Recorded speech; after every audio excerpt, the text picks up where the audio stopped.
पौने 3 सालों के बाद स्कूल खुल चुके हैं। इस वक्त जो हमारे सामने बहुत बड़े चैलेंजेस हैं, उसमें सबसे बड़ा चैलेंज एक तो लर्निंग गैप्स है। जो लर्निंग गैप्स नीसा के सर्वे के मुताबिक 84% है।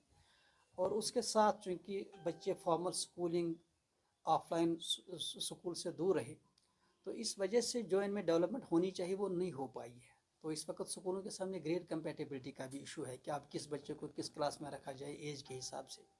इधर से न्यू एजुकेशन पॉलिसी का मामला, न्यू एजुकेशन पॉलिसी भी सरकार बड़ी तेज़ी से लागू कर रही है। हालांकि न्यू एजुकेशन पॉलिसी के ताल्लुक से सरकार के लिए ये मैंडेटरी है कि वो स्टेक होल्डर्स को ऑन बोर्ड ले, लेकिन अभी तक हमें इस बारे में ऑन बोर्ड नहीं लिया जा रहा है। एक बात। दूसरी बात, अब स्कूल खुलने के बाद हमारी ये उम्मीद थी कि सरकार आगे आए और प्राइवेट सेक्टर की मदद करे, क्योंकि 50% से ज़्यादा बच्चे हमारे स्कूल में ही पढ़ते हैं।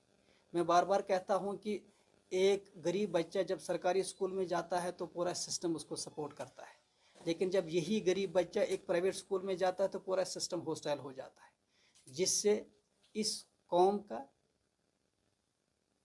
मुस्तकबिल तारीख हो सकता है।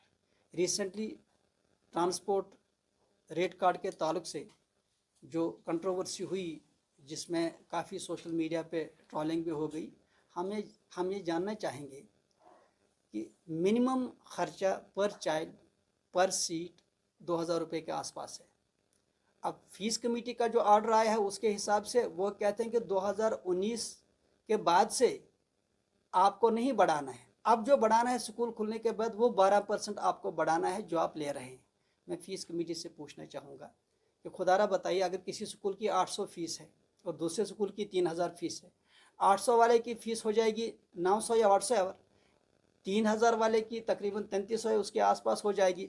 ये जो गैप हो रहा है ये किस बिना पे हो रहा है? जबकि ड्राइवर भी सेम, बस भी सेम, फ्यूल भी सेम, हर एक चीज़ सेम, डिस्टेंस सेम, तो किस बिना पे एक स्कूल की 800 से 900 और दूसरे स्कूल की 3000 से 3300 या 3400, ये जो गैप है इसको वो कैसे एड्रेस करेंगे? दूसरी बात पूछना चाहेंगे कि क्या वजह है कि फीस कमेटी ने सिर्फ आज तक एक स्कूल को अलाउ किया है लॉकडाउन का फीस, और उसके बगैर किसी भी स्कूल को अलाउ नहीं किया है कि वो फीस चार्ज करें लॉकडाउन पीरियड का। एनुअल चार्जेस भी सिर्फ 2 स्कूलों की फीस कमेटी ने उनकी मर्जी के हिसाब से अलाउ किया है। बाकी किसी स्कूल की एनुअल फ़ी किसी एविडेंस की बिना पे, किसी कैलकुलेशन की बिना पे, किसी रीज़न और लॉजिक की बिना पे नहीं हुआ है।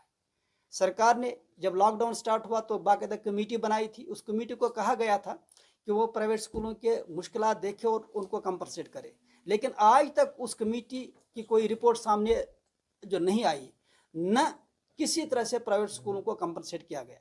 इस वक्त हमारे स्कूलों की हालत यह, खासकर इकॉनमी स्कूलों की बात करें तो टीचर्स की सैलरी अभी तक अच्छी तरह से नहीं जा रही है। ड्राइवर्स की सैलरी पिछले पौने 3 सालों से पेंडिंग मामला है। ये इश्यूज़ जो हैं, इस इश्यूज़ से अब स्कूलों का फंक्शन होना बहुत ही मुश्किल हो रहा है। और उसके साथ जब हम नज़र इस वक्त डालते हैं, एक तरफ से न्यू एजुकेशन पॉलिसी के चैलेंज, उसको इम्प्लीमेंट करने का मामला, और फिर दूसरी तरफ से हॉस्टाइल एटीट्यूड, इन हालात में जो सबसे ज़्यादा मुतासर हो सकता है वो इस कौम का बच्चा है।